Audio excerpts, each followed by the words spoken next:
And I call to order this meeting of the Plan Commission of the City of Cudahy for Tuesday, September 12th, 2017 at 7 p.m.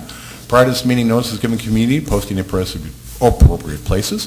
Notice is also given to the news media that requested it, mailing the Milwaukee Journal Sentinel and mysouthnow.com. On a roll call, Commissioner Nelson. Here. Alderman Morales. Here. Commissioner Gates is absent and excused. Commissioner Svajian. Here.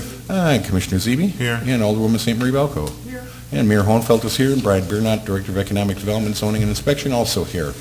Item number 2, review and take appropriate action on the minutes of the meeting held August 8th, 2017. Are there any corrections or changes that need to be made? Seeing and hearing none, a motion to approve would be in order. So moved. Do I have a second? So second. And moved by Commissioner Nelson, seconded by Commissioner Svaji. Any discussion? You've heard the motion. All those in favor of the motion signify by the usual aye. Aye. Opposed? The ayes have it, and so ordered. Thank you. Item number 3, under new business, review and take appropriate action regarding the certified survey map for the combination of lots at 3775 East Whitaker Avenue, submitted by Amy Carter, owner. Brian? Mr. Chair, this is a certified survey map proposal for the lawful joining of lots to allow development on the subject premises. Any questions? And a motion to approve would be in order. Move approval. Do I have a second? Second. And moved by Commissioner Zeeby, seconded by Alderwoman St. Marie Belko. Any discussion? You've heard the motion. All those in favor of the motion signify by the usual aye. Aye. Aye. Aye. Opposed? The ayes have it, and so ordered. Thank you. Item number 4, review and take appropriate action on the certified survey map for combination of lots at 3836 East Summers Avenue, submitted by James Williamson, owner. Ryan? Mr. Chair, this is a proposed CSM for the lawful joining of lots to allow development on the subject premises. Okay. Just so the Plan Commission is aware, since Mr. Williamson is also an elected official like myself, I am going to abstain from voting or discussion, if there is any, regarding his matter, just so the Plan Commission is aware of that. I would entertain a motion to approve. I'll make a motion to approve. Do I have a second? I'll second. And moved by Commissioner Nelson, seconded by Commissioner Svaji. Any discussion? You've heard the motion. All those in favor of the motion signify by the usual aye. Aye. Opposed? I will abstain. The ayes have it, and so ordered. 501.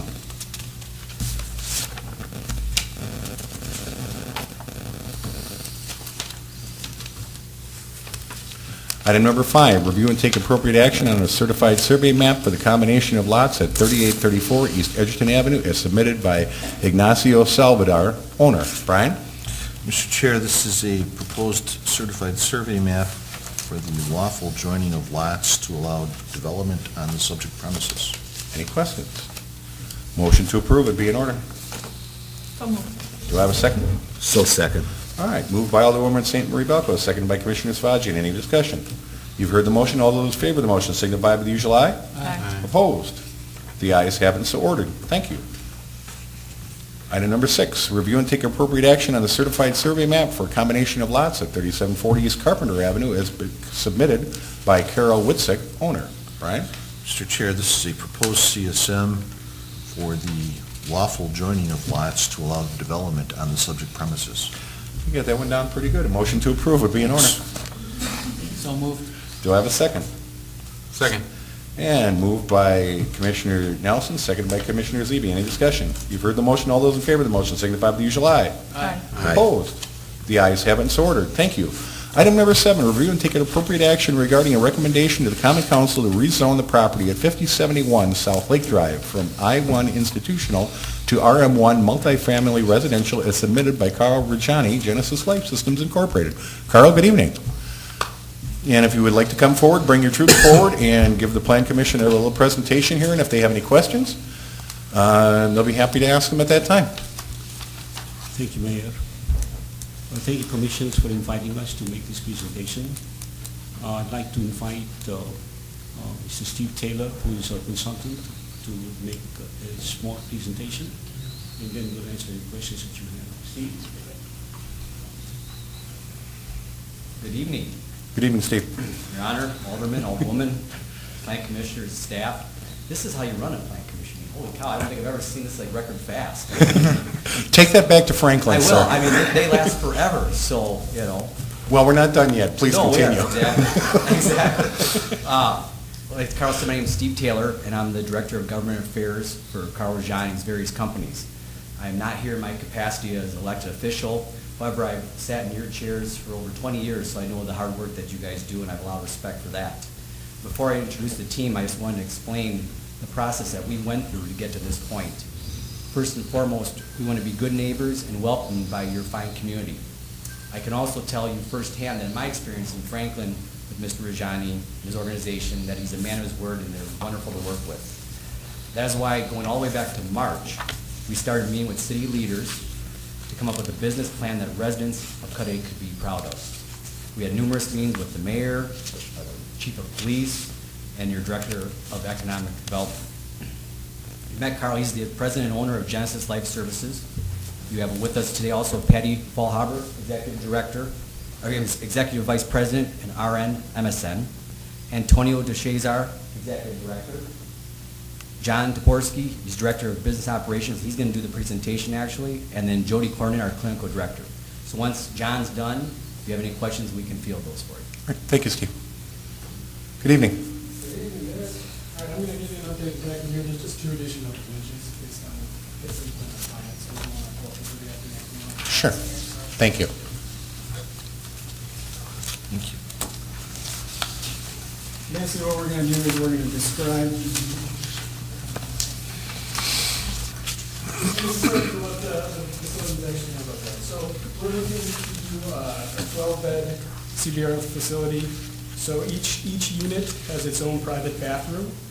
There's also 2 public bathrooms. If you look at the first page here is the first floor of the facility. There's a little family room. Right now, as you know, this building is actually in the corner here, right on Lake Drive. The entrance is in the front of the building. We would like to move that entrance to the side of the building, so it's a little easier to load in on the clients or patients.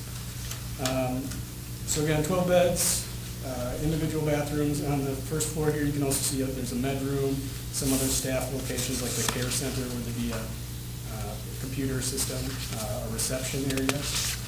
And then if you turn to the second page, we have a lot of the common space of the building where we have the dining room where residents would dine, the kitchen, which is rather large, a large recreation room, some activity rooms, another private bathroom, a staff room, and then on-site laundry services. On the third page, we're thinking about making a rooftop garden or kind of like an all-seasons room if possible. Again, this is just kind of a proposal, it's nothing set in stone, but we think we would like to add some more common space for the residents, make it a little more open, something since the first floor is a little more busy with a lot of the actual living quarters. So on this rooftop garden, we have an all-seasons room, as you can see on the far right-hand side on that first picture. With a little seating area, the elevator would be extended to that room, the top of the roof. There would also be 2 stairwells, one on either side as well. And then the outside portion would be where we'd have some planters with lots of plants and gardens, and then some seating out there as well for the nice summer months. And that's basically it. Any questions? Can somebody give an overview of the entire project, or? Yeah, That was going to be my question here too, just, sure. Mr. Johnson described actually the facility above.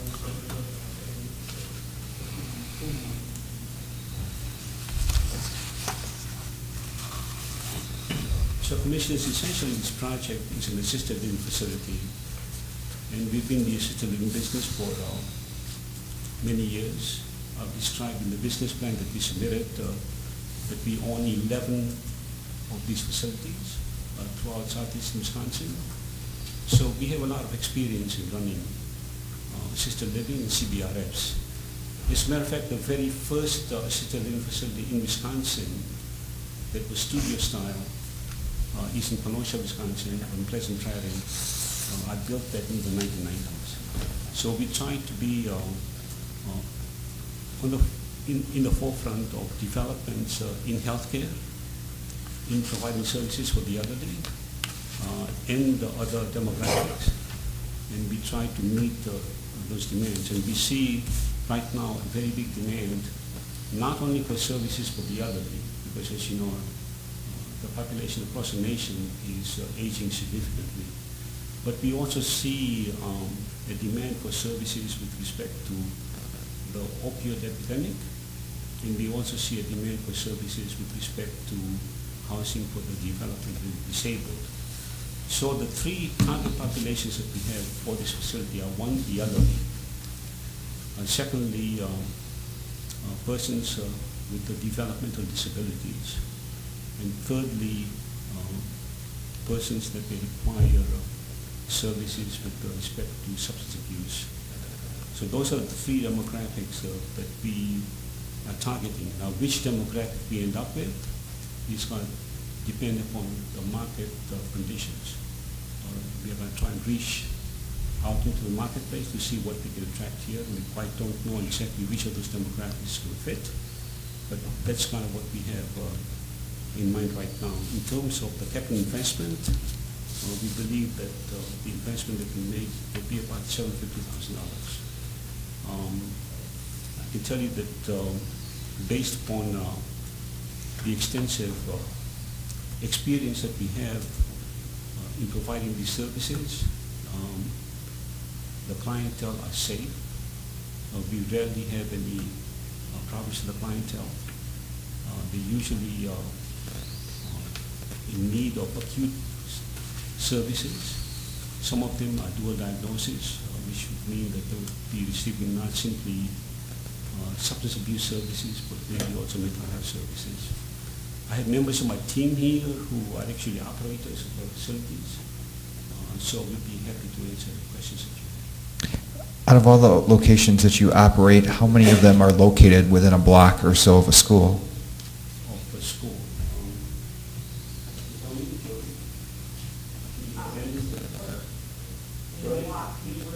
Hi, I'm Jody Corn, I'm clinical director.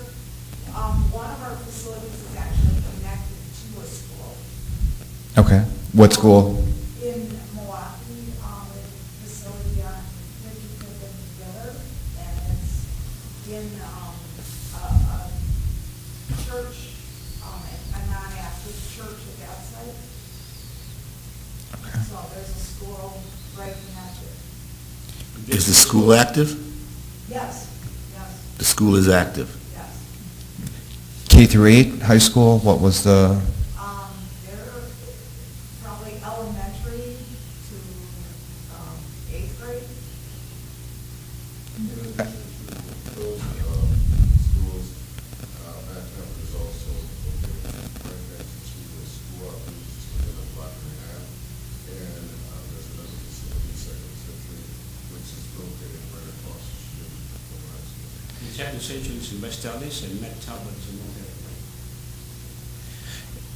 Brian, how come this didn't have to go to a public hearing as opposed to just through a plan commission for the zoning change or something like this? Well, the public hearing is going to be scheduled before the common council for But zoning nothing change. for, Nothing from This- the The, Plan Commission? well, the proposal itself, at this point, is contingent on the rezone.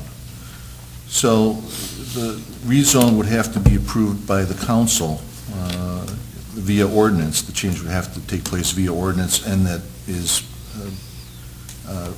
that does require a public hearing component to that approval process. So the use itself would be under the proposed zoning, the RM1 zoning. The proposed use would be a principal permitted use. So there'd be no public hearing regarding a principal permitted use. but they would still need a public hearing before the council to, On the zoning. And because then, I would assume that people in the neighborhood would want to weigh in on this, moving in directly next door to them. Well, correct. And we had, as the doctor has alluded to, we've had a number of conversations regarding the proposed use and how we could best facilitate a process that could allow the proposal to move forward. And that entailed the rezoning, so that identifying a zoning that was compatible with the abutting zoning to the north. The property to the north is zoned RM2. which is multifamily. The properties to the west are zoned RD2, which are 1 and 2 family. And so it's, obviously, the neighborhood is residential in character, and so an RM1 zoning would be appropriate in the context of this proposal. If I may just weigh in. Yeah, Commissioner. Our last couple of meetings, we've had business owners looking at the Pulaski Avenue corridor.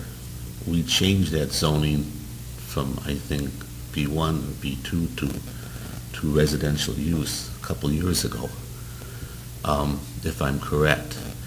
Now, we see a surge of businesses going back into the Pulaski area. How is this going to affect businesses going into that area?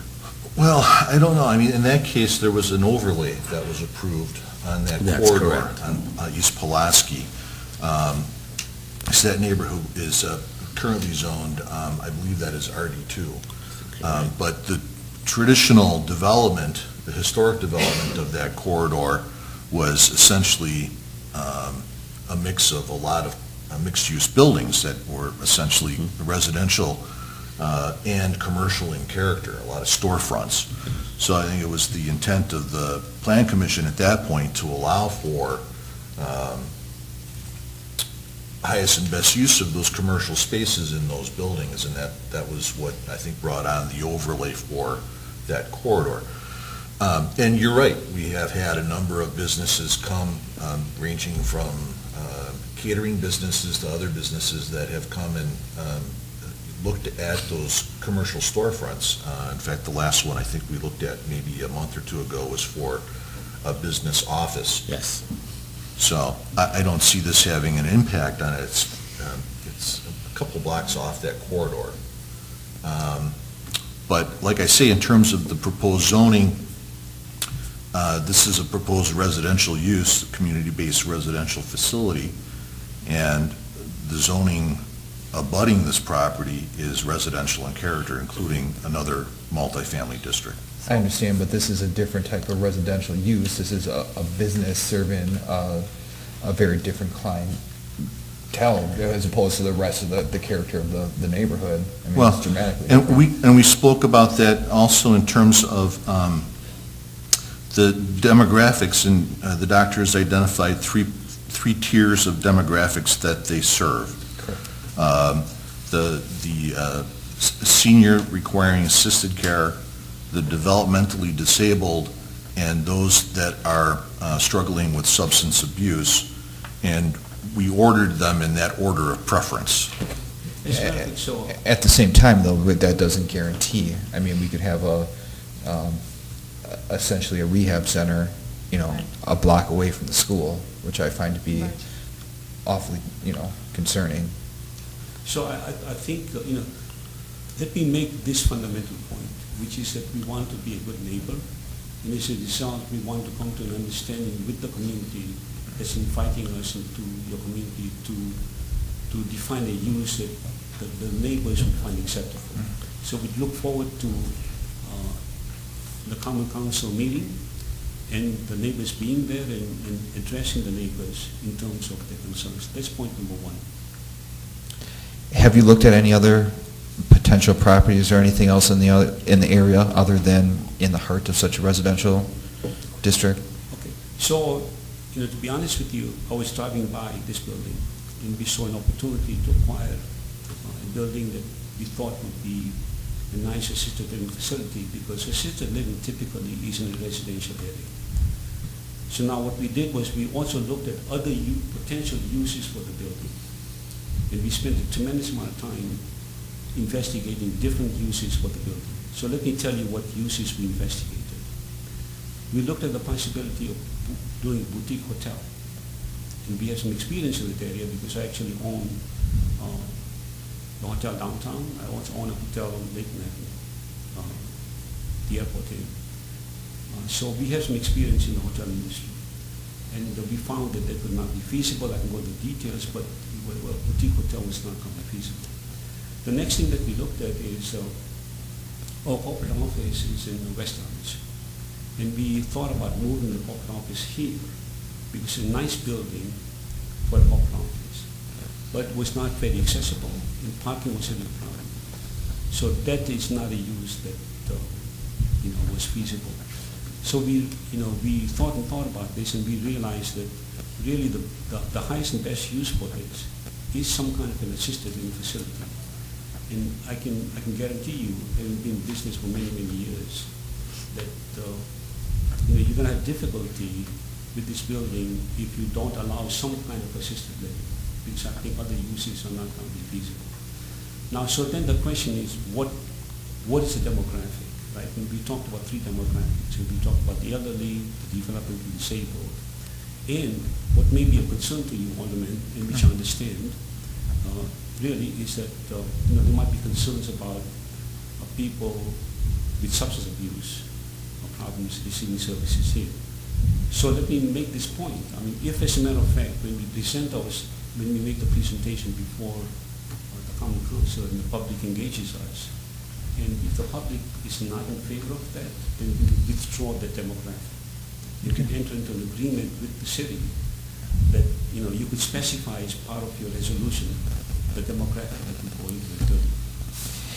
Again, and I don't want to come across as, I empathize with that demographic. I certainly understand. There's a church directly across the street from my house that holds weekly NA meetings on Tuesdays, and there's never any issues, and much of that is hit close to home for me, and I have a deep understanding of it. I just feel that it is,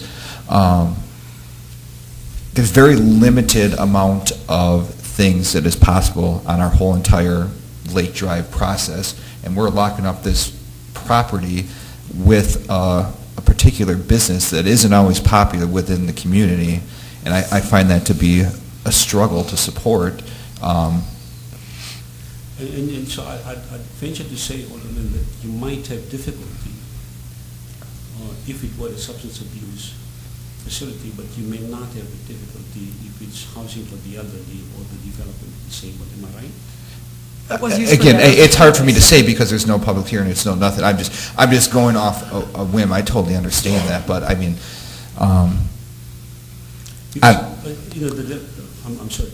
Go ahead. No, go ahead. But the demographic, for example, when we talk about the elderly, there's our grandmas and grandmas, and these are people who need services, they're perfectly safe, they're loving. There's no problems with it. There's no real issues with it. With the developmentally disabled, these are people who might have brain injuries, for example, who might be in a wheelchair, but they're perfectly normal citizens.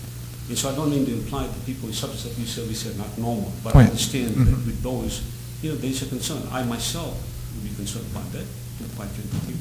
So I'm telling you that we are willing to listen to the neighbors, and if the neighbors object, then we will withdraw the demographic from the approval process. Okay. Alderwoman St. Marie Belko. I'm going to go Alderwoman St. Marie Belko. Did you get your question answered? I have two questions. Okay, go ahead, One, Alderwoman. Then I'm going to come back here. Okay, so the idea is to make this one the RM1, and the neighboring building is an RM2, so can you kind of tell me what the difference is and why? So well, they're both multifamily designations under the zoning. The RM1 allows development of a smaller scale, less density. RM2 is our general multifamily district zoning that allows up to 24 units per net acre. So a smaller facility. And remind me again, as far as that building next door, the demographic that's living there are they? Claire Woods, I think it's Claire Woods. That is also a CBRF as well. I thought so. Yeah. We have 6 of those in this city, by the way. Okay, so we have Right. 6 in the city. Yeah. And of course, the building, the business of the company, group that owned the building previously was the Curative Center, which dealt. Right, but there was no overnight stay stay, component. yeah. They basically brought clients in during the day, left later in the Yeah. evening, and very little activity at night. Sorry to interrupt you, but exactly the same demographic that was being Correct. stressed there. Correct, but there was just no overnight component to it. Sometimes they would show up at 6:30 in the morning, 8 in the morning, and be there until 4, 5, or 6 in the evening. Question about your facilities. You have staff on site 24 hours a day? Absolutely. Are they open door or locked door facilities? So it's an open door facility, so what one needs to understand is that the facility will be licensed under DHS 83 of state standards. Under the state statutes, okay. And it's highly regulated. So we have staffing requirements, we have safety requirements, we are inspected on a regular basis. But, Okay, that's why I asked the question It's- regarding it's- open or locked doors, because I know that, CBRFs, again, are regulated by the state, and they're extremely stringent rules that CBRFs have to run under in the Department of Health Services, and I know that they can be both ways, either open door or yeah, so closed this door would be- facilities. It would not be a closed facility. Okay, all right. Just a question I had. These services, are they then paid for under Badger Care, or what, how are, because So, if these were, no, it's not Badger Care. Badger Care is kind of an insurance program. And assisted living services are not covered under health insurance.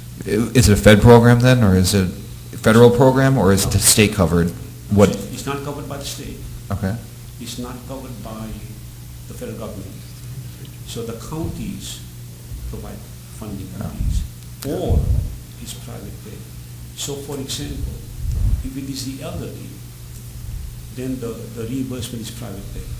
The family pays for it, or the client pays for it. If it's the developmentally disabled, then the counties would typically pay for it. If it's substance abuse services, definitely the county pays for it. Got it. And open door is essentially, do you have a time frame that these people can stay there? Is it a month? Is it 6 months? Is it, Yes. can they come and go in a week? What is the, Yeah, so it depends upon the demographic, right? Because if you have the elderly, they're likely going to stay there for a long time. They might be there for 3 to 5 years, for example, the same people. If it's the developmentally disabled, once more, the tenure can be long-term. If it is person suffering from substance abuse, it's going to be probably 3 months that they're going to stay there. And then, they'll hopefully be rehab and they'll leave. Commissioner Nelson, did you get your question answered? No, so you Okay, we'll go started there, and then off- we'll go here and here. You started off the meeting, or the introduction, that you don't know what you want to do yet with your, you listed elderly, development disabled, and substance abuse, and you don't know what you want to do. How come you didn't have a market study done or anything like that? So You should, with somebody in your business, I would assume you did the study, you know what's going to be when you come into a meeting like this. So, with respect to substance abuse services, we know that there's a big demand Here in Cudahy, in Milwaukee. or the entire Milwaukee County, or are they coming from up north, Kenosha, Pleasant Prairie? So we don't know. Madison. So the residents are not necessarily residents of Cudahy, but we know in Milwaukee County, many clients who need these services. As a matter of fact, it's a big list. But the county of Milwaukee does not have sufficient funding to accommodate all the people. I know. I'm in this business, believe me, it's difficult for you to believe that. So how's it going to survive over here then? What's that? How's it going to survive over here and not turn into riffraff? No, so I'm saying to you that we may not be able to house substance abuse clients in here precisely because there's no funding. So even if I want to do that, I may not be able to do that because at this point in time, the funding is not available. Now, the funding might change next year, but the funding is not available. With respect to the elderly, we know that there's a demand in Cudahy and throughout Milwaukee County. And so, as a matter of fact, there's an article recently in the Milwaukee Business Journal that talked about the tsunami of the elderly. So all over Milwaukee County, specific to Milwaukee County, there's a need for housing for the elderly and just going to grow. And so we know that that's a demographic that we can tap into. My struggle with that is that the reimbursement is not sufficient to cover the expenses if I only have an 8-bed facility. So I'm trying to expand it to a 12-bed facility, and then, I might be able to make it work. And so we are waiting. So the way this works, right, is we have a concept, we have conceptual drawings here. I need to put the conceptual drawings out to architectural drawings, and then invite bids to see, what the cost is going to be of remodeling. We estimated it. But we think that a 12-bed assisted living facility for the elderly would be fine. Then with respect to the development of the disabled, we know that there's a demand for that, for those services, and sometimes insurance pays for it, and sometimes a company pays for it. For example, we might be able to attract people from development of disabled from Kenosha, from the scene. Because I met with someone yesterday who is operating the facility for the development of disabled in Wisconsin Delta. And he's got clients from Kenosha and Racine in Wisconsin Delta. How come you don't have them at your facilities down there, in Pleasant Prairie and all that? The reason why we don't is that, traditionally our business has been, historically, the way the business has grown, we've not focused on the development of the disabled or the elderly. So this is new market opportunity that we are pursuing. So what is how many businesses did you have? There were 6 businesses. What are those specialized in? Yeah. So Horizon Healthcare, what is that about? So we have a number of companies, right? So Horizon Healthcare actually provides healthcare services. These are not residential treatment services. We own clinics, for example, at Layton and Howard, we have a clinic where we provide counseling services and medication management. It's all outpatient. Horizon Healthcare also provides services in prisons throughout the state of Wisconsin. MedTel Recovery Services, another company that we own, provides the kind of services that we talk about here. And most of the clientele is substance abusers. We have not provided services typically to the development of disabled. We have some clients who are what are known as dually diagnosed, which is they have mental health problems and substance abuse problems. But that company, MedTel, which we own, provides basically substance abuse services. We have a company called American Telehealthcare. American Telehealthcare is a registered trademark for a company, which means we're one of the first in the nation to get into that. We provide services throughout the state of Wisconsin. These are cloud-based services. So we provide an array of services within healthcare. And I've been in the healthcare business for about 30 years. But assisted living for the development of the disabled and the elderly is something new that we get. It's very much related. It's a different line of business. How is this going to compare to the proposed CBR and everything, and assisted living development going up north in St. Francis on Lake Drive? So that's going to be bigger, my understanding is. This is much smaller. And the thinking across the nation is for assisted living facilities to be smaller, 8 to 12 beds. People want it to be more homey. So the challenge is that if you have smaller facilities, they're not as financially viable, because there's profitability in economies of scale. But even the bigger facilities provide very good services. So I mean, the ones that what do you look at? So we learn from them. They're providing very good services. We went talk to them, and we want to. If we do housing for the elderly, we can go after similar clientele. One of the limitations that we have is that, in order to provide, step back for a second. What we want to do is we don't want to warehouse our clients. So be they the elderly or the development of the disabled, those two demographics. We want to engage them in as many activities as possible. And if we had more time, I'd talk about the kinds of things that we do to keep them engaged, to keep them active physically, and to keep them active mentally, right? So we want to provide them an opportunity to fulfill their lifestyle, not simply sit in front of the TV, but actually engage in all kinds of activities. John, what are some of the things? Obviously, you got lots of volunteers, musicians, you could be dancing, maybe you go to parks, might interact with video games or something to keep them active. Yeah, so the limitation here is that we have the upstairs, which would accommodate 12 clients. Then we have enough space downstairs, right? so that we can have activities downstairs, but there's no space on the outside. There's many of the facilities have outside space. That's why we are thinking of putting the rooftop garden, which will provide for more outside engagement for the client. I would mention, there is a small green courtyard that's going to be, it's not that. Yeah, it's a small area, very small area back there. It might, I have one more question. Sure.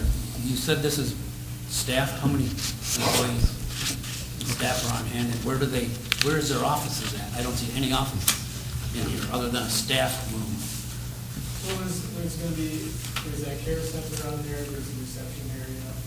A lot of staff are going to be working, and they're going to be around the building constantly. They don't have a specific office. They're going to be working with. Where's the care center at? There's no care center in my place. 117. 117? That's like, there's a care center Oh, right here. so that's one. Yeah, then there's a reception area there. There's two people. Yeah, and then, obviously, they're going to be doing activities in the basement with the clients, they're going to be walking room to room. They're not, I mean, we don't want our staff sitting down. So where's the staff stay when they're overnight at? Where's their room to sleep there? If there's somebody always on. Well, the staff aren't sleeping. There's three shifts, They're working. They're constant. so, They have a reception, somebody's always at the reception desk and somebody's always at the care desk? No, so we don't want staff people sitting in the offices. We want them engaged with the client. Is there like a nurse station or anything like that? There's or- not, so specifically, under the code, we are not providing nursing services. So this is custodial care.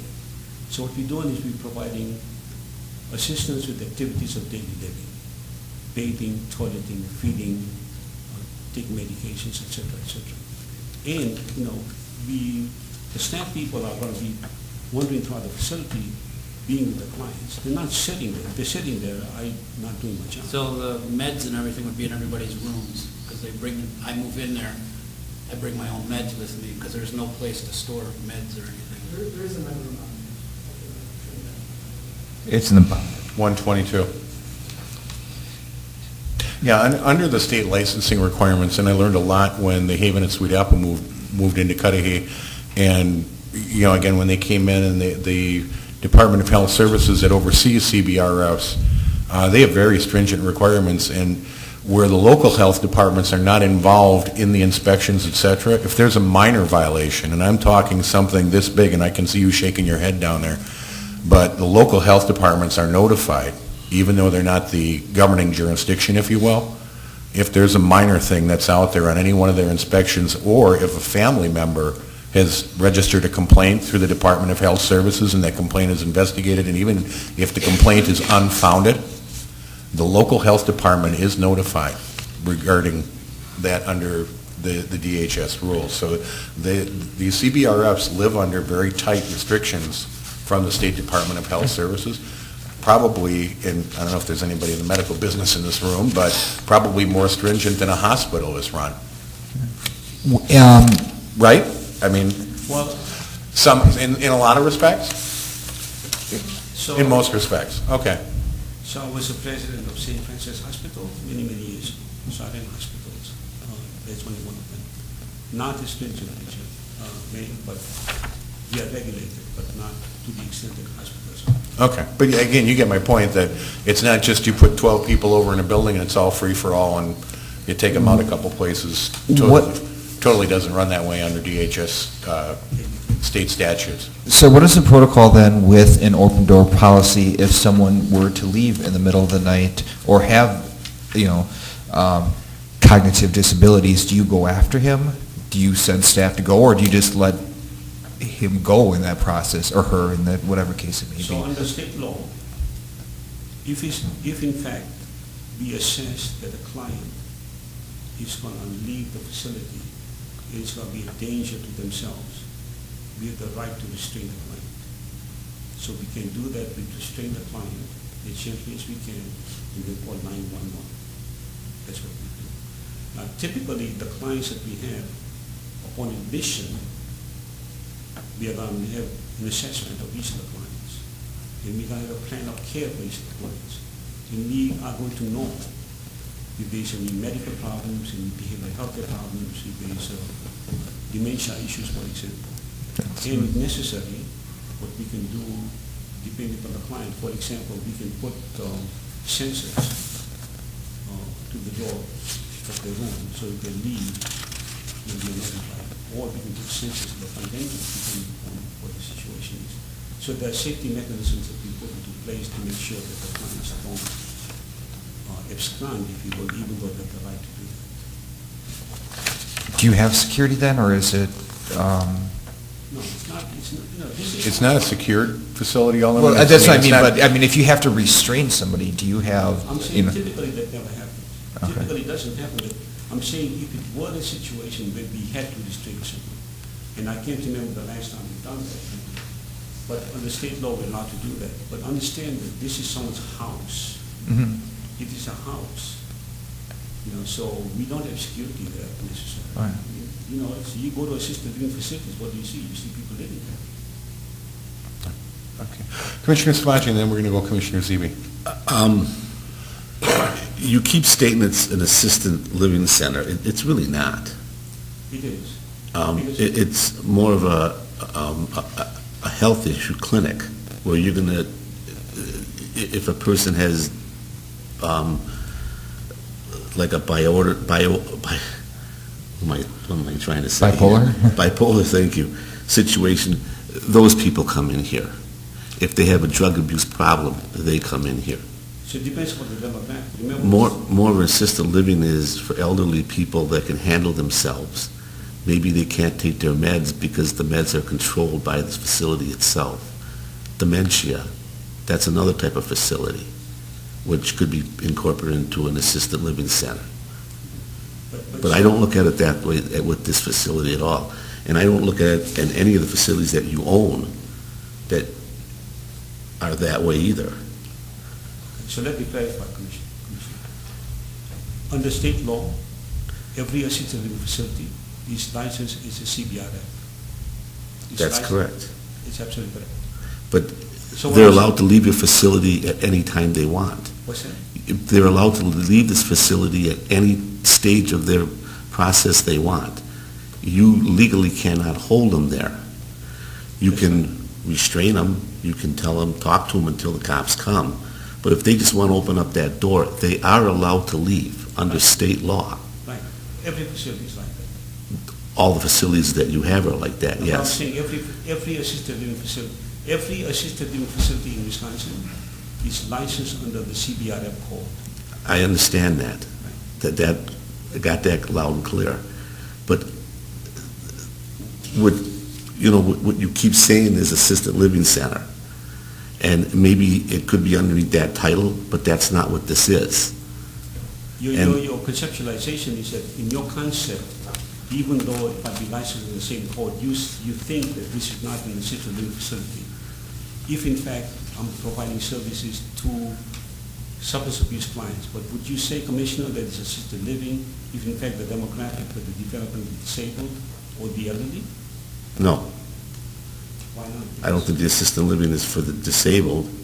Yes, it is. But I would put that in a different category. So I'm saying the conventional wisdom or the conventional, so I don't mean to. The wisdom that I have on a facility that's assisted living is for elder people that can't basically stay in their house anymore, and they need assisted living there. So I apologize if I'm being argumentative because I don't mean to be that. But And- what I'll tell you is that if, as a matter of fact, you made the argument that providing services in this kind of facility to people who have substance abuse problems is not assisted living, but it's something else, I'd agree with you. However, I would not agree with you if you made the same point with respect to the elderly demographic or with respect to the development of disabled, because there we are assisting them in terms of living out their daily lives. In terms of the substance abusers, we're helping them actually to recover from an illness. So that's a different demographic. And so, that demographic can be problematic. And that's why people often don't want that demographic in the community. And so I have been very upfront with the mayor and with Mr. Bernard, that, we are willing to abide by a decision of the Common Council or yourselves as to what kind of a demographic you would prefer.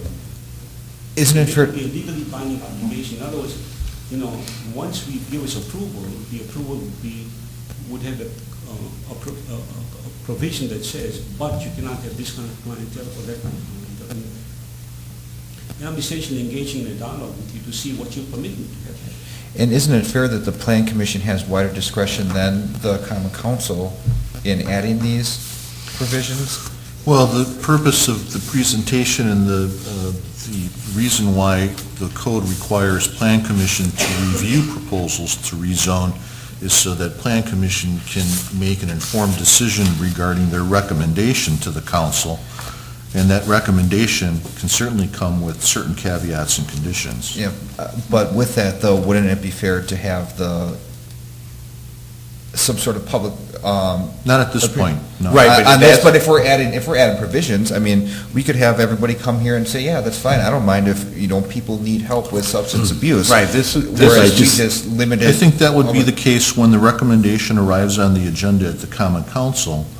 And so after But can the Common Council then strike it down? So if this body here says, you know what, we're going to put these certain restraints on whatever we approve here today, can the Common Council just outright change whatever the answer to that question under the zoning would be because the Plan Commission sends it with a recommendation for the change of zone, which goes off to the public hearing, which would change the zoning part of things. If there are other, because... But I don't, what I'm getting at is I don't necessarily agree with the change of zoning unless there is going to be certain. The only thing that we can vote on tonight is the change of zoning. A recommendation Well, to send it to a recommendation. public And hearing. the recommendation can certainly come with those caveats, that the Plan Commission is only making the recommendation to rezone to RM1 if X and Y and the Z. proposed, But we're basing that on essentially our personal opinion of this. We have no input of the people who are well, going to have that's to why live we're next to. here. I mean, that's Yeah, why Plan but- Commission exists. We Right. make recommendations to the council very often. Certainly. But This is a bigger deal, though. You have to admit that we don't often do a whole lot of CBRS, plunk dead right in one of our busiest, most, Correct, and that's where when the public hearing as far notice... as in the heart of a residential facility. Well, I think what you're getting at, Commissioner, is, what I would assess is that you're trying to get at a point where you can come up with a recommendation to council Based off of public input. that, no, I mean, it would be the Plan Commission's recommendation to Okay. council regarding the proposed rezoning, and that the Plan Commission has a recommendation that establishes a minimal threshold for the use. And that minimal threshold, what I'm hearing is the preference is, much as we had discussed in staff meetings, there would be a preference for the senior demographic, and then possibly the developmentally disabled demographic, but less interest in serving the substance abuse demographic. And so the recommendation that you would send to the Common Council for their consideration on the rezone would be with that caveat that this would be for a CBRF serving a senior demographic or a developmentally disabled demographic to the exclusion of the substance abuse demographic. So that would be the character of the recommendation.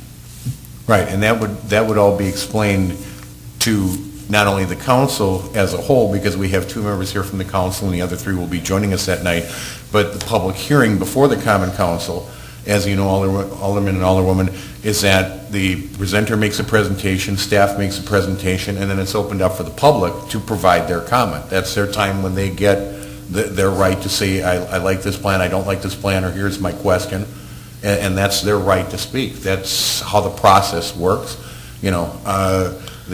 When the notice is published, it will go out to people within the area. Phil, I have a question, sorry. That's okay. So we're going to get a public hearing at council. At the council. Why didn't we get one here and have the same chaos we did like the last couple that we had? Because that was a conditional use versus a change of zoning. This is a change of zoning. This This is- is worse than Yeah. conditional use. Well, again, this will come back. We're not, But the co- but we're the- not approving the use because we don't have the power to approve the zoning change. We Right, have the to change the zoning- zoning first. If you remember the former That's- YMCA building, okay, if you remember the former YMCA building, that was institutional zoning, Yep. which no longer existed. So the Plan Commission had to make a recommendation to the Common Council to hold a public hearing. In that particular case, they not only had a recommendation to hold a public hearing to change the zoning, but there was also an offer that came through which kicked it back to the Plan Commission, because at that point in time, remember, there was a church, which was an institutional use, which would have fit the zoning that it was at that time, not the proposed change of zoning. So it was brought back before the Plan Commission, their plans were approved, their deal fell apart, and then what happened again? The Plan Commission sent it back to the Common Council for the change of zoning to a B2 business zoning, and that's what that property is zoned as. That's why it's not here for the public hearing, because that's how a change of zoning works. It's recommended from this body to the Common Council, and then the plans for this facility will come back before this commission once the zoning, if the zoning is approved at the council level. Commissioner Zeeby, I believe you had a question. I did. Did we get it? A lot of them have been answered, but I would like to ask a couple more. if I Sure. may. You go ahead, sir. I heard it said that this is a CBR, community-based residential facility, which is regulated. Is that true? Yes. Can you take me through, like, a typical, what level of staffing is there, and what sort of credentials does the staff have that oversees, the people that live here? Exactly. So understand that we are not providing healthcare services, Right. except if the demographic were the substance abuse clientele. Because if it were substance abuse clientele, then we would need to provide counselors who provide counseling services. These are licensed people who provide counseling services as a medical service.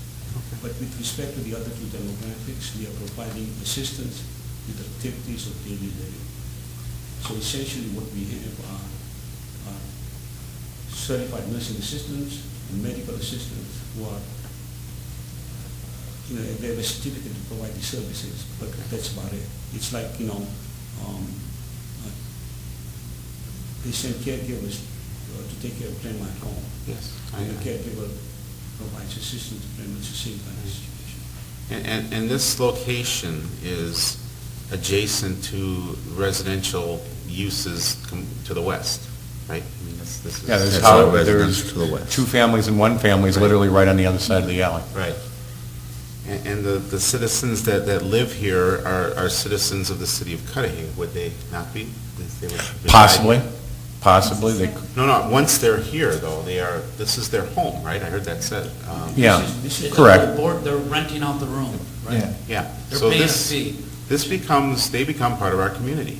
And so I'm missing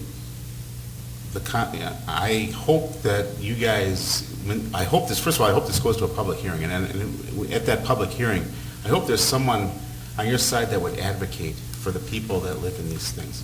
This is important. This is important. If I hear the phrase, "those people," one more time, I'm going to get pretty angry. Because it's not those people. These are people like my son, my father-in-law, and my friend. These are people in our community that need something like this. This is an opportunity. This is the way it should be done. It's controlled. It's regulated.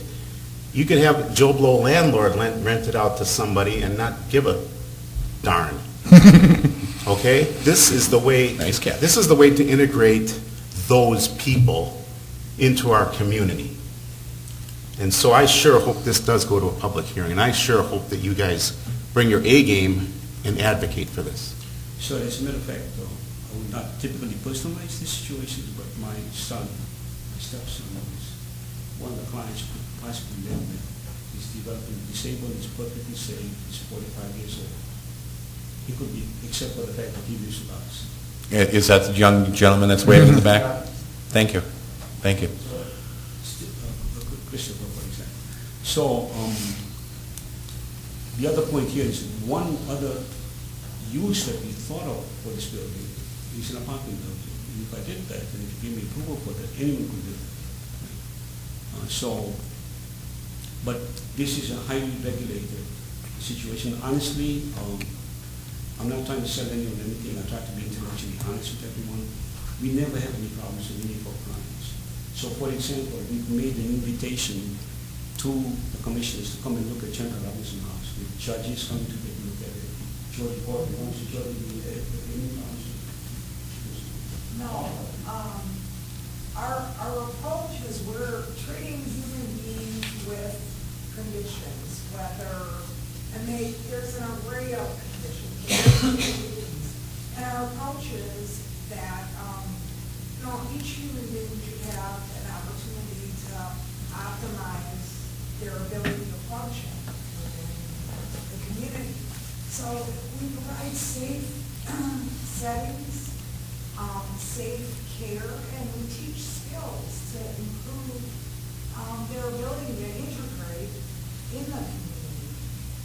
We don't experience atrocities or concerns people have fears about. Those are our fears if we're not exposed. But we, for example, next week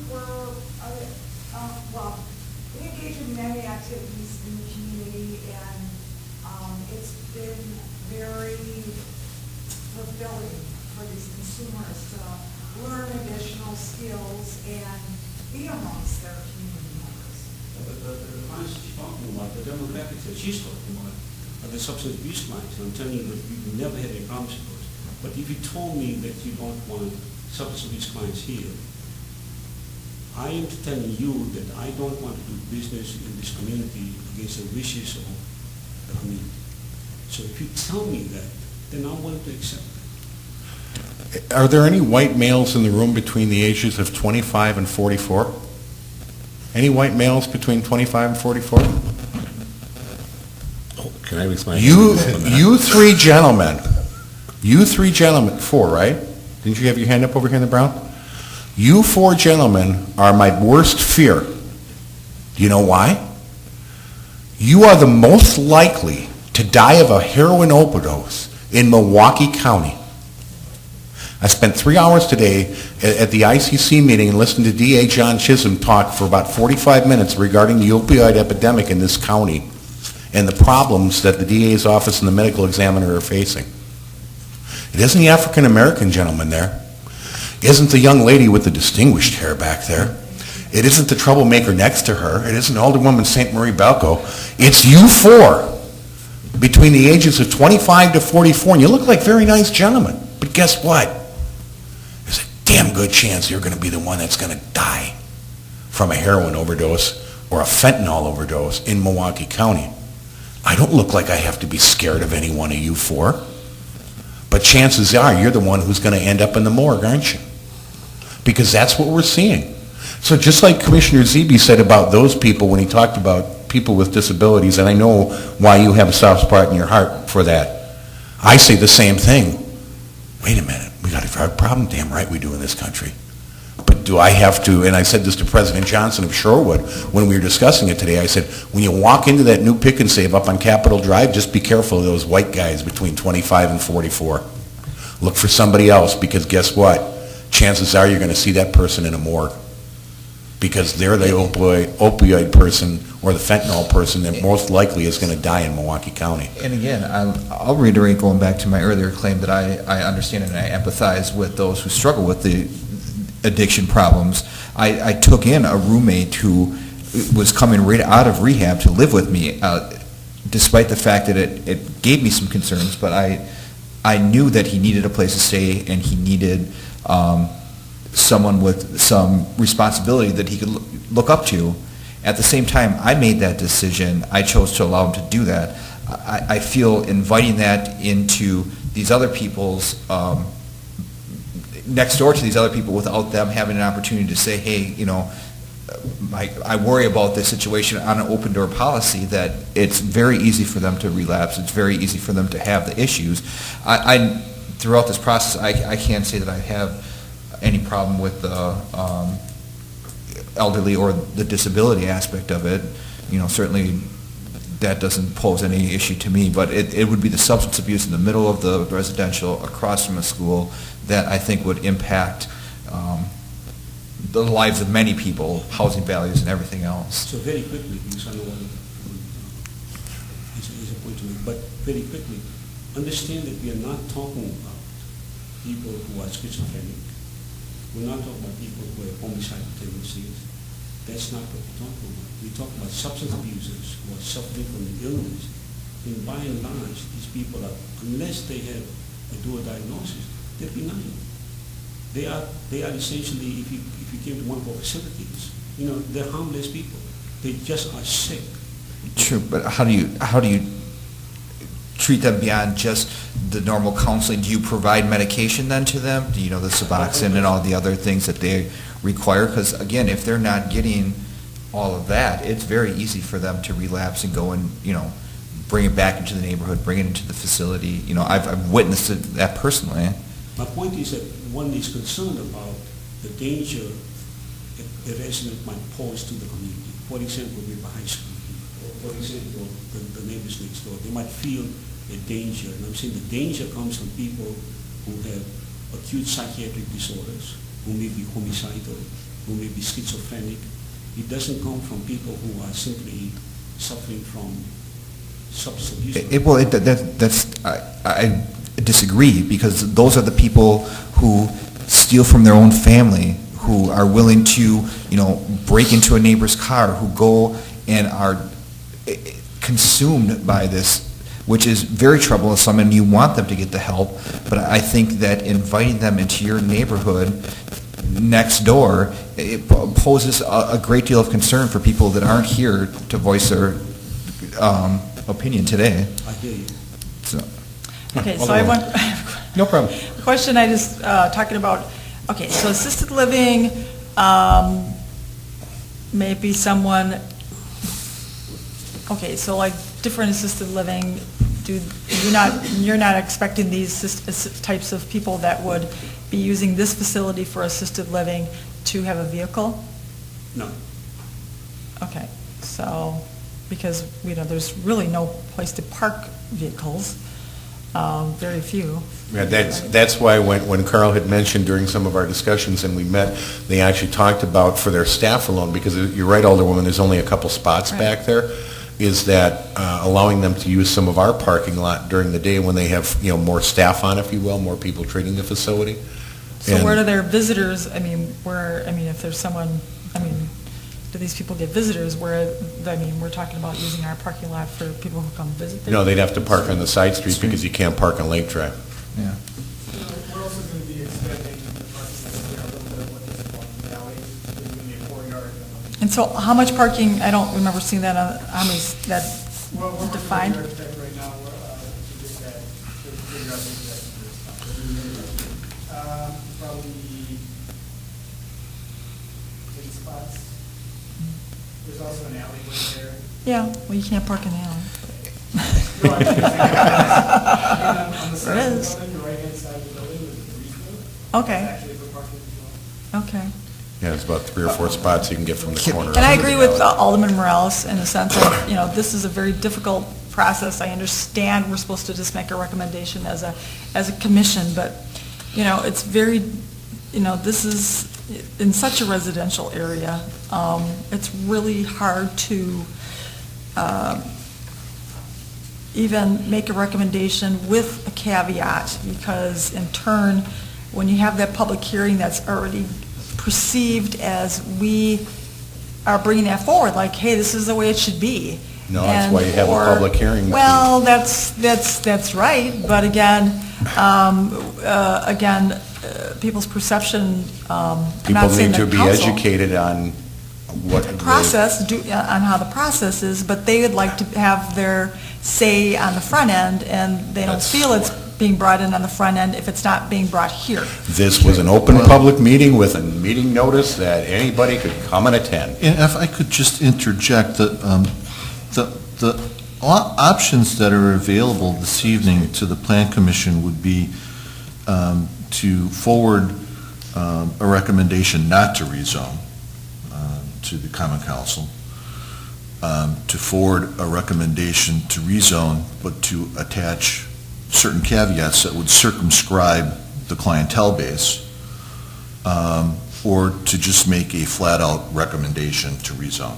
So I think those are the three that the Planning Commission needs to consider this evening. Can I go back to a couple of questions with regards to the facility then? Can I just pipe in one more time? Yeah, let's go there and then we'll go back here.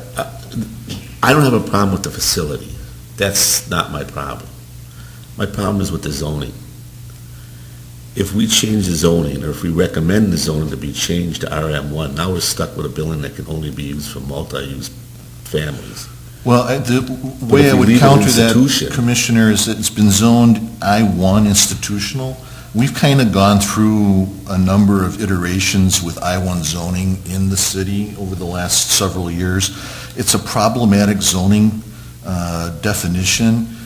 It's an isolated parcel. There's not, it's also a relatively small parcel. This particular property had been on the market for about 3 years in disuse. So have many of the properties on Pulaski Avenue, So- and those are starting to come to businesses. Right, Yeah. but a former church and school site sitting 2 blocks to the west of this and Holy 3 blocks Family. to the south, a Holy You're Family, talking about 1.5 million just to demolish is sitting in rotten repair. That's the reason why that building is not being Right, sold. it's sitting in rotten If- repair because nobody's willing to come up with the money to Well, do if the that. And that's archdiocese would zoning. just say, hey, let it go for so much money and we'll knock it down, it would be worth some money.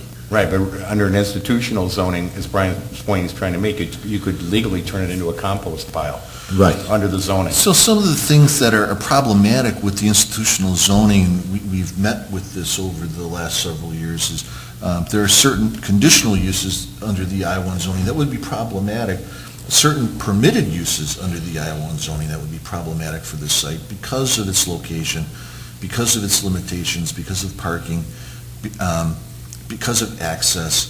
So the idea here is to try and evaluate what the market is bringing us. Now, after 3 years of being on the market, this appears to be a legitimate proposal for reuse of the property.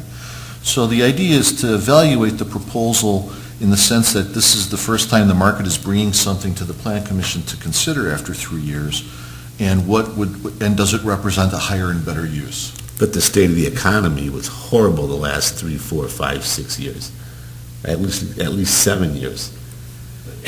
And you can make that argument, yeah, it sat there for 3 years. I can make the same argument that there's been buildings downtown everywhere in every city for the last 7 years empty. And they are just starting now to come back to fusion. And this is what I think you're seeing about the resurge of the Pulaski Avenue area. Carl, go ahead. So, honestly, I want to engage in intellectual discussion and not be subservient. I spend a tremendous amount of time assessing uses for the building because my experience is in feasibility studies, in finance. I can tell you, objectively, it's going to be very, very difficult for the building to be anything other than assisted living, adult daycare center, or an apartment building. I ran the numbers myself. So I'm giving my assessment. I've been in business for 30, 35 years. I do this for a living. Just going back to the feasibility on the building, though, I'm trying to conceptualize this, and obviously I've never ran a facility of this sort, but you have 12 rooms upstairs of people who need assisted living, but yet the only kitchen facility is downstairs in the basement. So are you guys going to have a full staff that cook for them every day, breakfast, lunch, and dinner? Are they free to go out and buy whatever they want? Do you have to transport them? Are you going to go room to room service? I mean, to me, it seems like you're trying to jam a lot into a small space to make this financially viable. And where are you going to store the food? Where are you going to store, because So looking at this, I mean, you have a tiny fraction of an area for storage and only one spot in the basement for staff. So first of all, the state code specifies the room size for assisted living. Okay. And we exceed that number. You know how much? Well, for a single bedroom, I believe it's 100 square feet, is this strictly. So I would It's a tell 10 by point 10. number one is that each of the rooms has its own bathroom, is private, and it exceeds the state requirement of senior living.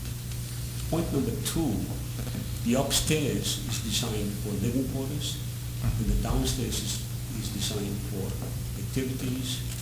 The kitchen is downstairs. Do you generally have 2 floors in most of your other facilities where people would say, you know, wheelchair that aren't easily able to be mobile? So I built 2 facilities actually in the last 2 years, brand new ones. Mhm. One is by the airport, it's called Uncle's House, and one in Franklin. The one we talk about is called Franklin House. And those are 8-bed facilities as opposed to 12-bed facilities. The square footage is about 7,000 square feet, and they're upstairs and downstairs. So, you know, one of the things that we want to do, especially if one caters to the elderly, like if this is designed to cater to the elderly community, I'm not going to be successful from a financial perspective. It'd be foolish of me if, as a matter of fact, I not design a facility that's going to provide enough space for movement, enough space for activities, that are not going to jam people in. Can we go back then? Are you planning to have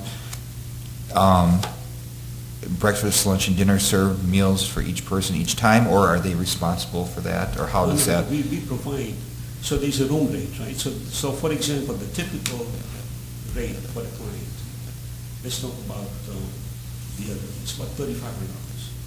A month? $3,500 a month. Between $35 to $4,500 a month. For that, you get everything.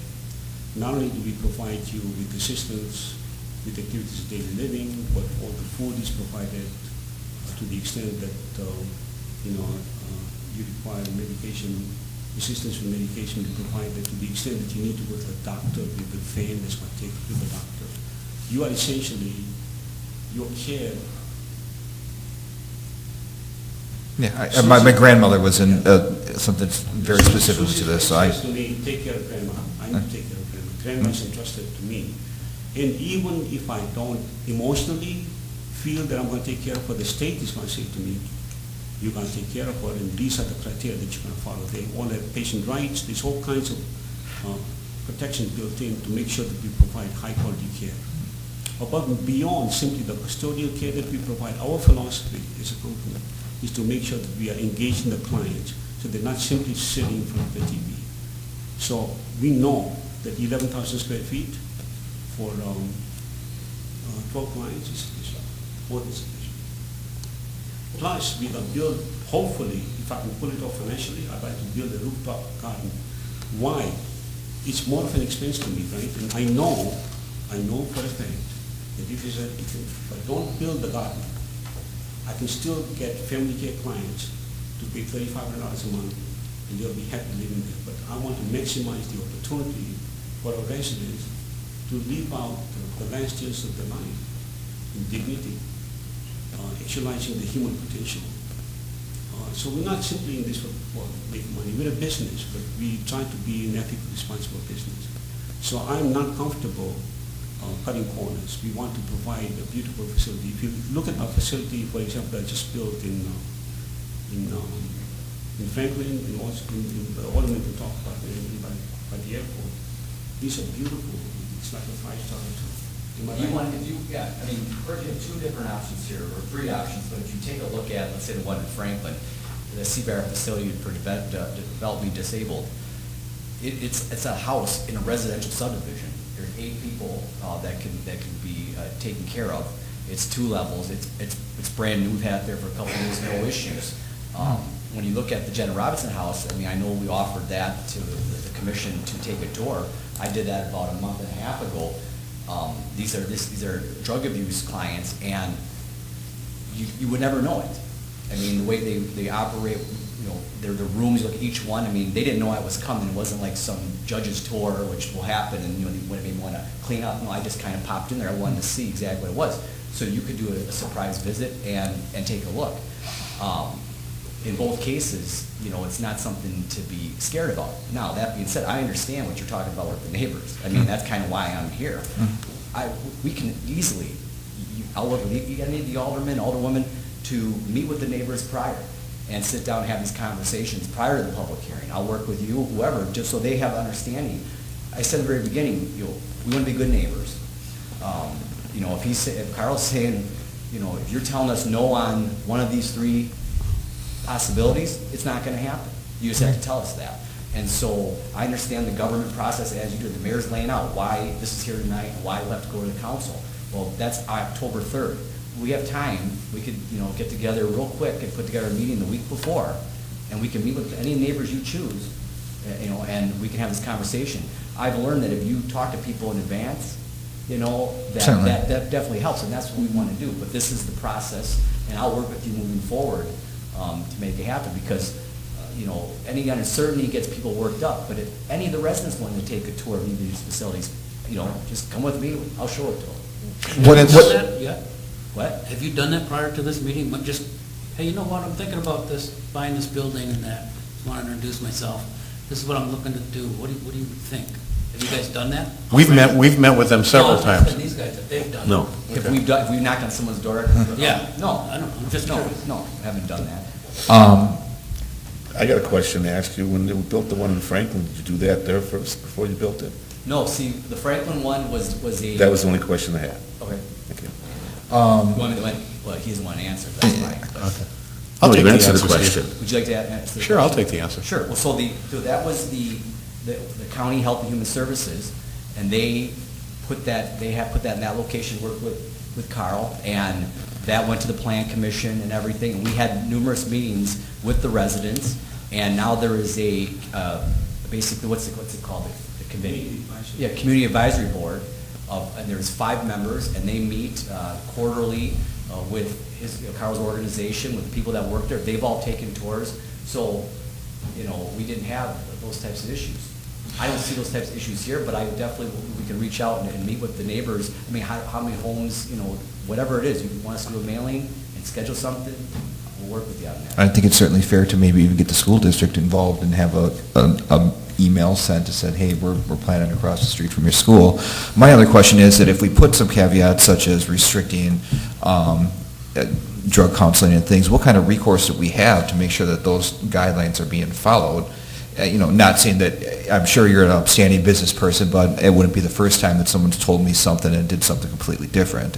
So, it could very well be that you may struggle to find families to pay $3,500, $4,500 a month private pay, and you need to supplement that with someone who might have the substance abuse problem, but we might say that they have some other challenges, that might not fall under necessarily that specific guideline, but yet it's a dual diagnosis, as you mentioned before, so. Exactly. So, as I said, the facility is highly regulated, the DHS 83. And when you go through the licensing process, it's a very arduous licensing process, you need to specify the demographic. Okay. And then, when the state comes and does the periodic audits, they'll audit to see what the demographic is in there.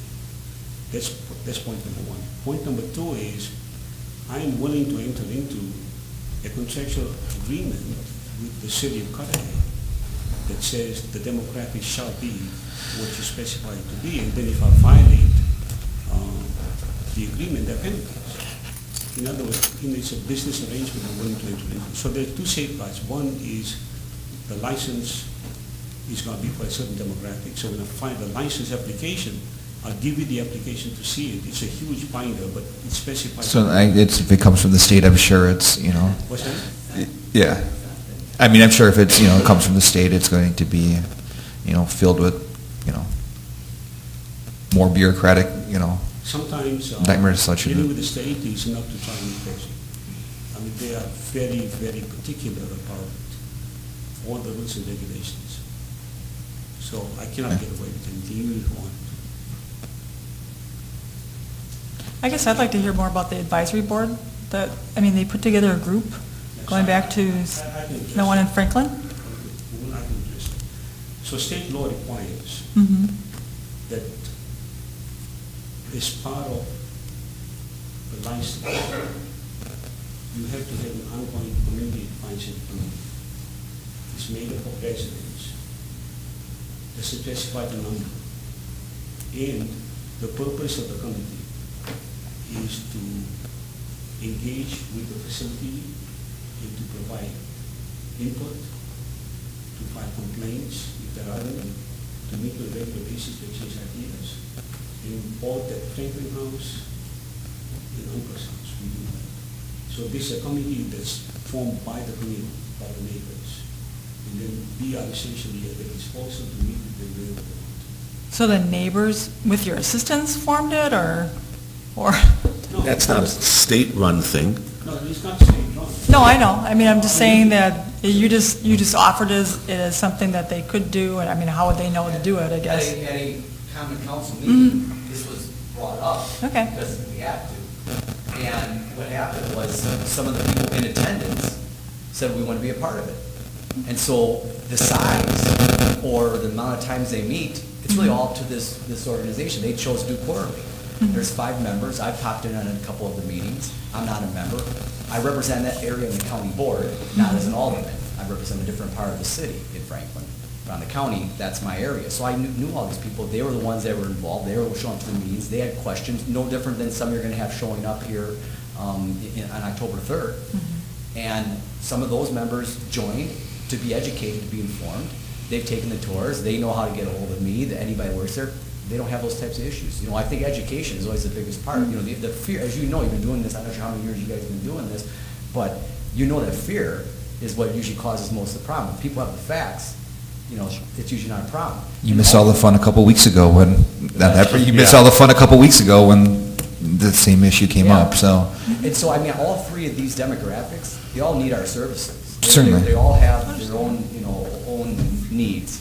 And, you know, like I said, I agree with, they're not those people, you know, and they should be talked about like that. You know, they are our grandparents, they are our brothers and sisters, they're our aunts and uncles, you know, and if you went to Jenna Robinson, you would see black and white, it didn't matter. Men and women. Same thing at the one in the facility of Franklin, it crosses all colors, ages. So, you know, that committee will be a big part of it, to stay engaged with whatever's there. And that's at the CBR. So, but like I said, I'd love to set up something, help educate prior to the council meeting. We do mail everybody within the facility notification of the. Yes, yeah. That's part of the notification process of a public hearing. So we will have a committee like that to oversee this? We have to form one. It would have to be a volunteer basis, so. Right. Right. That's the way it was done in Franklin. They formed one after this was brought, after the fact. That's what I'm. It was Why brought didn't up they at wait one of the so long meetings. to tell us that now? Why wasn't that part of your front end? You know what, you can even. But typically, Mike, there are probably 8, 9, 10, 12 different community-based residential facilities currently existing in this city today and have been existing for many, many years. I can guarantee you not a single one of them has a committee. Guarantee you, a single one does not have a committee. Well, times change and how to do things. Well, again, Alderwoman, I don't think so. okay? It's, I will tell you that. yeah, look at all the people who have run through the door tonight in a published meeting to be informed. Not a single one are there. Well, I will say this, that there's been a couple members of the committee that stopped, you know, they no longer want to serve because there's no reason. Sure. Because, you know, if it's operating That's the way it not should, happening. there's nothing. So at first when something new, Yep. and everybody says, oh, like a Sure. sidewalk that people are against, I hate it. Mhm. But then there are ones that are eventually walking on it. So, you know. All good. I mean, you know, right, it can be just a short-term Right. thing, and if it's not needed, then awesome. I guess the other point to make here is, why have we not mentioned the committee before? Well, let me make a more fundamental point, which is this, look, I'm local, I live here. I'm available 24/7. You know, people call me up day and night. Neighbors call me up day and night, my home managers, all available. If you have any complaints, you're not gonna be going to some corporation in New York, you're gonna be talking to me right here. We live in this community. And the proof of the pudding is in the eating. You can talk to anyone, and I know that I respond, and my people respond within 24 hours.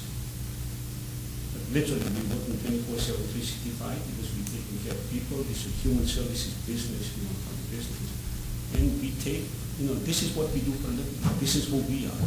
You are what you are. You take care of public affairs. We take care of human beings, and we take pride in the fact that we are there for our clients. And we are there accountable to the community. And so, you can size me up here, I'm saying all the right things, right? So you can say, well, is this for real? Why don't you Google me and find out what I've been doing for the past 35 years? We are really here to be a good host. One more question. How does the sexual predators and offenders fit in? So, Would you be a target then by the state saying, okay, yes, put one here, the state cannot tell me to do it. the county, whatever, whoever? No one's going to tell me to do it. But I will tell you this. In my different business, I take care of sex offenders for the state of Wisconsin under contract with the Department of Corrections. So I have a business, as a matter of fact, I'm the biggest provider of services custodial services to sex offenders in the state of Wisconsin. The Department of Corrections has entrusted me to take care of sex offenders, to manage them in the community.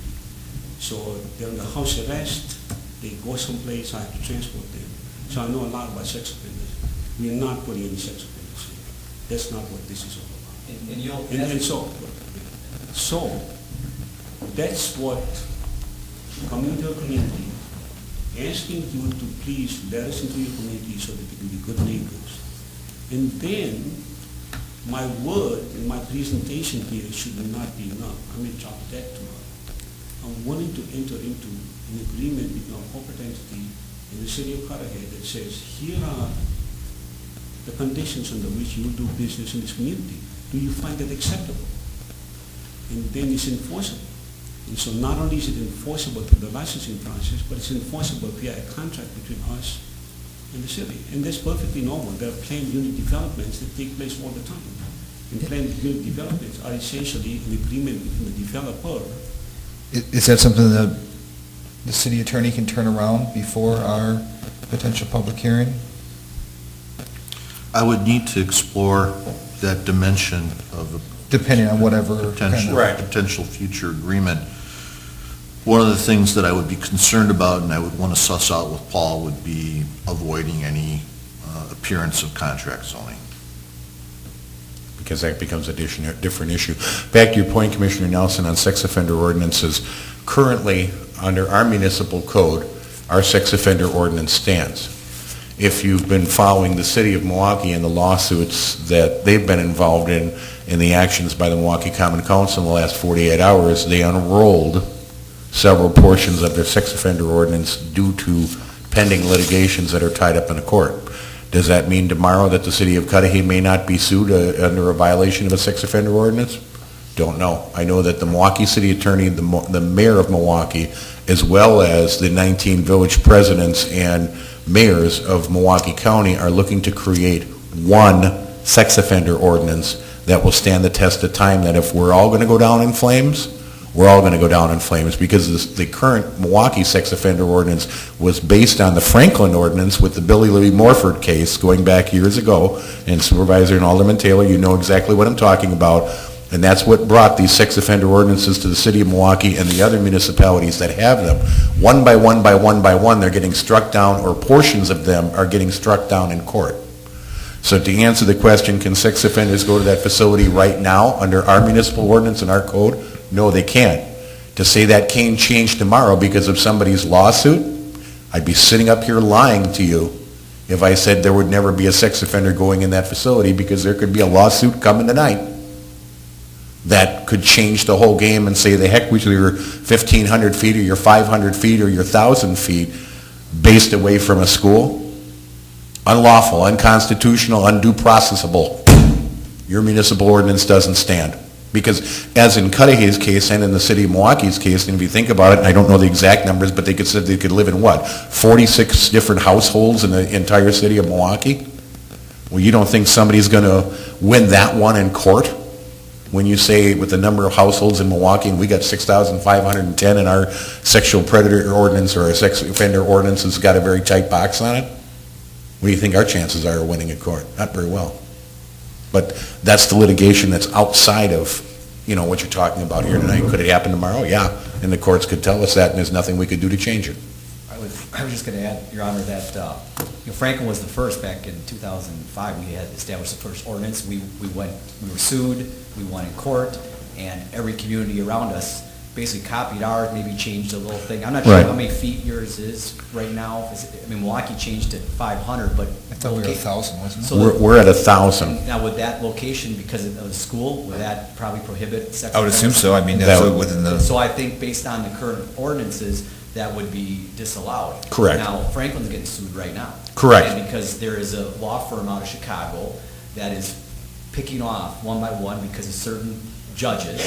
And, so we've had a couple closed-door meetings. I'm sure you guys will have them soon, very We know soon. it's coming. I mean, I know it. Yeah, so we're in the middle of it now, and all the lawyers from all 19 municipalities have gotten together, and they are trying to figure out what to do to not only bring in something for the county as a whole, but then trying to get someone at the state legislature to say, do this statewide, to try to prevent, this from all unwinding, because our children, are our most protected assets, and to basically say, hey, this is going to happen by a school. Now there's nothing to prevent it. Yeah, you can maybe register on the web page or whatever, but and we told someone, you got to leave, and guess what happens?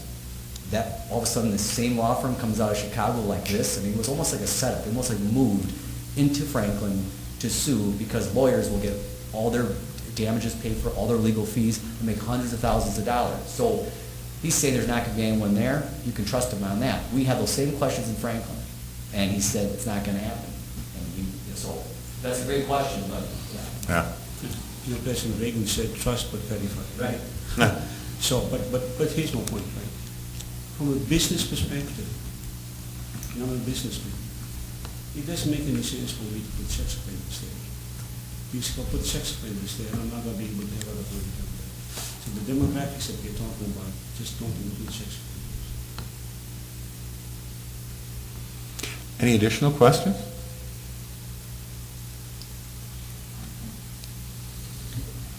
so getting back to your contract zoning here, if we were to put the stipulation on there that it is not to allow any type of drug rehab services, are we able to do that with this recommendation to the council? I believe that we can certainly frame the context of the recommendation to council in that fashion. But can we terms strictly of- prohibit it? In terms of an enforceable agreement, that is something that I would need to discuss in detail with the city attorney.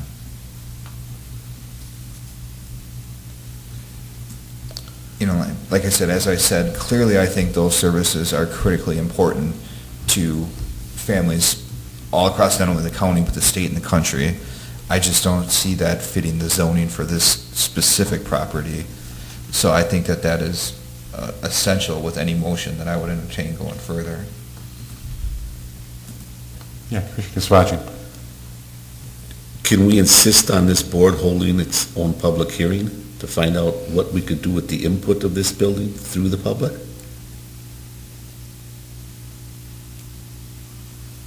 My recommendation would be There's that, no provision in the code for that.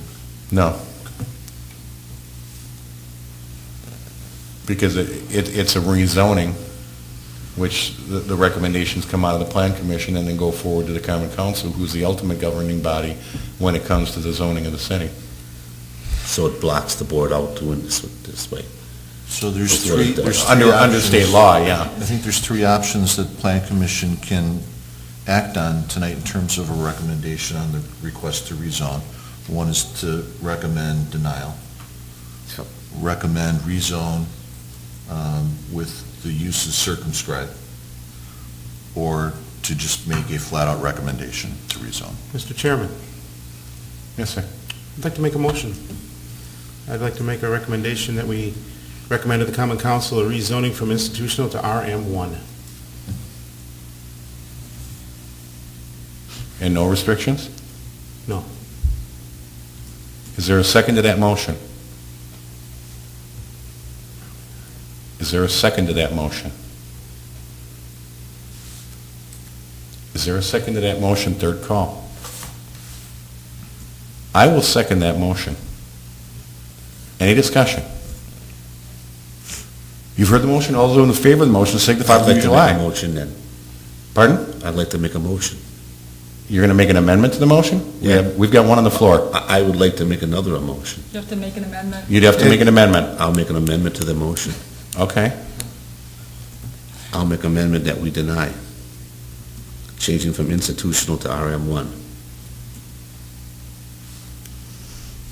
Let's just vote no. What kind of amendment is that? It's an Shouldn't we amendment. at least do the vote first and then Yeah, come we- back? Well, you got That's to, the point. hang on. I need a second to that amendment. Is there a second? That just seems like because That's not really. it kills it. You can't vote to approve. Well, you vote an Vote amendment tonight at first, the and then same you time. vote on it, then you vote on the original motion first under Robert's Rules of Order, so I got to make a third call. That's not really an amendment to the motion, that's the opposite. Well, it's been proposed as an amendment. All right, third call. Is there a second to that amendment? Then the amendment dies. Now, back to the original motion by Commissioner Zebedee, seconded by Mayor Hohenfeld to rezone to RM1. Any further discussion?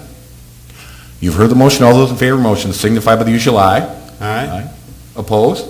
Nay. Oppose. Okay, that motion does not pass. It went 2-4. With that, I'll make a motion then that we approve the rezoning for all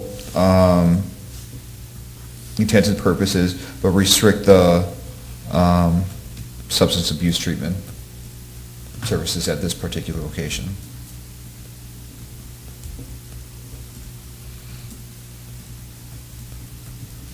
All right, just want to make sure, Alderman Maryland, you have made a recommendation on a motion to approve the rezoning to restrict the substance abuse patients at this facility. Is that correct in your motion? Yes, and I would also like contract to be considered by the city attorney. What about sex offenders? Non-relevant based on current sex offender ordinance. Okay, as the mayor, Which is the 1,000 interpretation of the code, yeah, feet mark, okay. right. All right, is there a second to Alderman Morales' motion? Can I ask a question, or ask for a clarification? Okay, I'll give you a clarification. Go ahead, Commissioner Nelson. With the motion that's on the table right now, can someone make an amendment to it to include the recommendation by the city attorney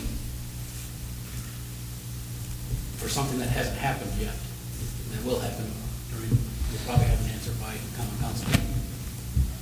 You're talking about the consideration of a contract by the city attorney? It's in Alderman Morales' motion. Contract has to come first. I agree, as someone that sits on the council. I'd also like I just wanna make to, sure it happens. with it being a public hearing as well, too, we clearly have the authority to vote it down. Right.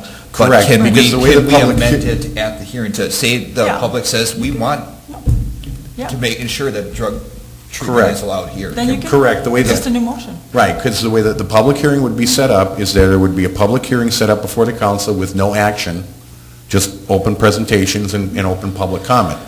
Later on that agenda, the ordinance to perform the actual rezoning would be on that agenda that night for action, based on what the Plan Commission's recommendation is.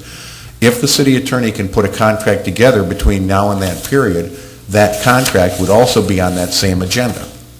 And again, the council has the right to make any modifications to that contract, if you will, based on what they would hear from the public hearing, within legal reason, if you will, that it would have to be back and reviewed by their attorneys, our attorneys, et cetera.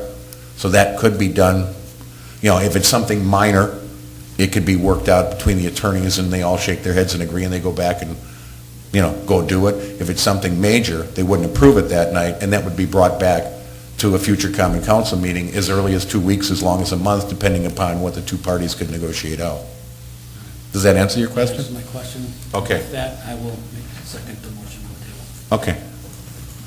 All right, so that was moved by Alderman Morales, seconded by Commissioner Nelson to approve the rezoning with a restriction on the substance abuse at the facility with a contract considered by the city attorney. And again, I'll put the caveat in there, hopefully to be in place and something that can be acted on the October public hearing. We'll have to check with the city attorney and And talk if to it's your not, side. can we push this back then?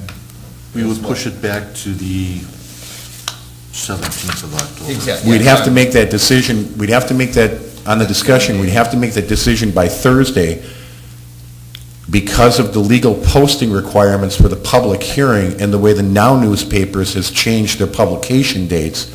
They now publish on Wednesday rather than Thursday, which has changed their publication timeframes and our notifications.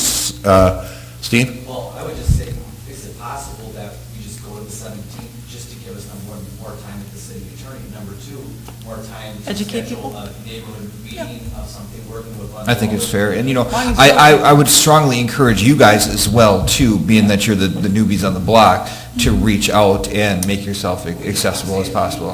I don't know how Cut A works compared to like Franklin, is there a district alderman? Yeah, there is. Yeah, the second district alderman is not here tonight, he's not on the Plan Commission, so we can get you that contact information. I work with him to put out a mailer wherever he wants, set a meeting prior. Right, and Steve, we could work with you because based on the publishing and zoning requirements, we can run all the addresses to let you know, how many addresses are out there that, We'll mail your notice and we'll mail out something ourselves and we'll schedule a meeting with the alderman and have that prior. So if we do the 17th, that just gives us more time. and if you're okay with that, I'm fine with that from a city standpoint. Like I said, the Now newspapers have, then first of all, we got to make sure we get it in the paper. Can I ask one other question of these guys for this as well, too? Sure. If you have any type of impact study or something that relates to show how these affect property values and things of that nature within a residential neighborhood, for better or worse, please share that, just because you will have easier access than I would just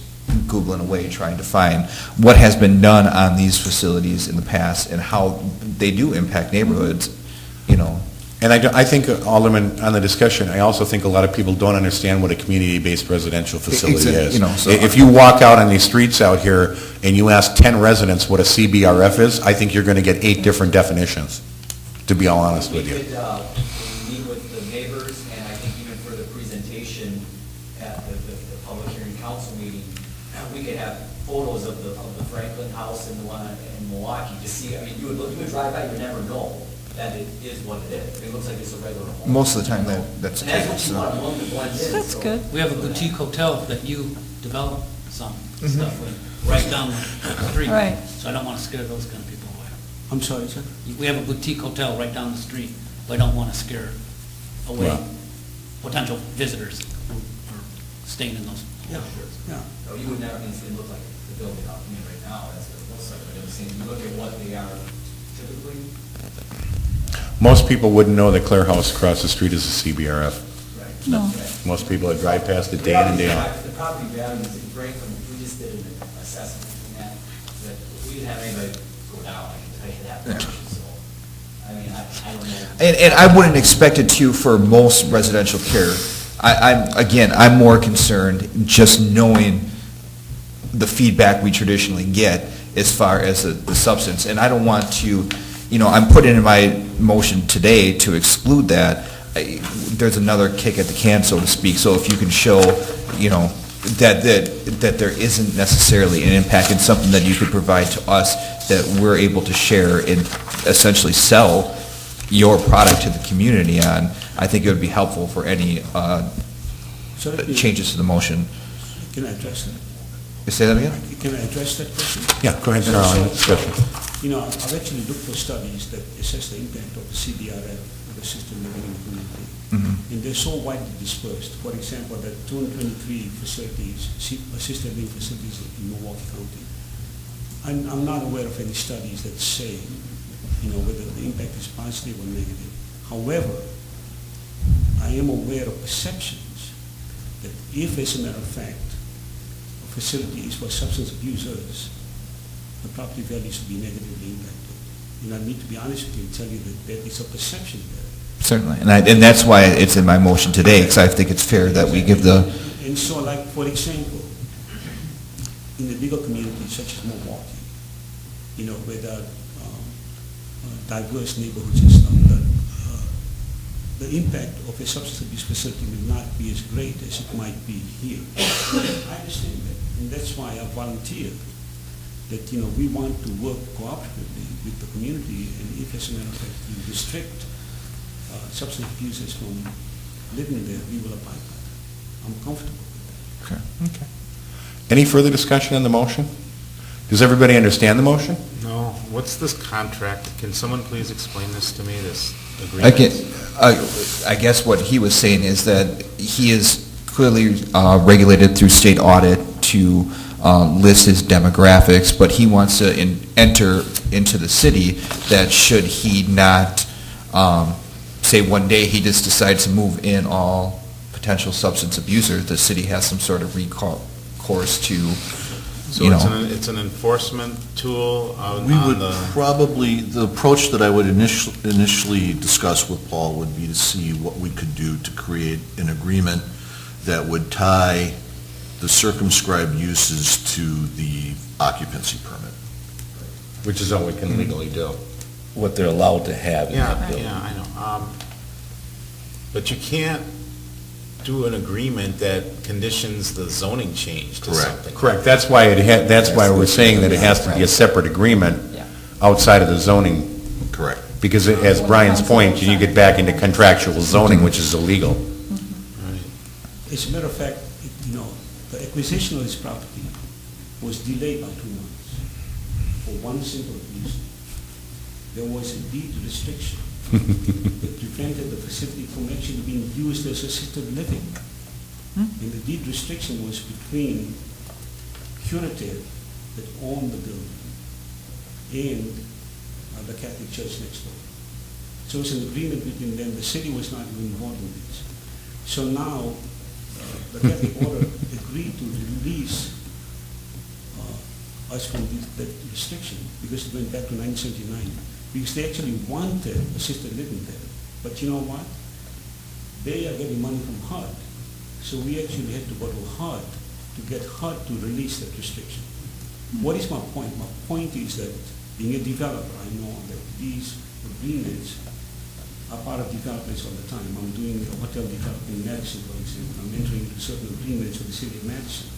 It's called a planned building development. So if, as a matter of fact, we agree, and I'm volunteering that we are more than willing to agree with you, that no substance abuse services will be provided there. There's an enforceable contract between the city of Cudahy and myself, or our company. And as a matter of fact, if you violate that, one recourse that you have is to simply shut us down. and I think that's fair just for long-term vision with the property, 10, 20 years, more than likely, we're not all going to be sitting here still, so we want to make sure that, whoever, whether it's your company or you yourself are still doing it 20 years from now, is operating under the same particular guidelines that we see it as today. So 20 years from now, Alderman, I'm going to be a resident. One final point on the discussion before we go to the vote. You know what's underneath the basement? Do you know what's underneath the basement of that facility? In your lower floor? No. It was a swimming pool at one point in time. That's And that's what I was That gonna building, the building was the first YMCA of Cudahy. Then they later moved out to 3244 So did they College Ave. cover that? That was going to be one of my questions as far Yeah. as the overall, so that's all It's filled under- in, or? It's under their dining room, floral room, everything else that they're putting in the basement. All right. Yeah, that's what's under there. Yeah. Any further discussion on the motion? You've heard the motion. All those in favor of the motion signify by the usual aye. Aye. Opposed? Opposed. All right, let the record show that the motion carried 5-1. All right, thank you. All right, with no other business before the commission, I would entertain a motion to adjourn. So moved. Do I have a second? Second.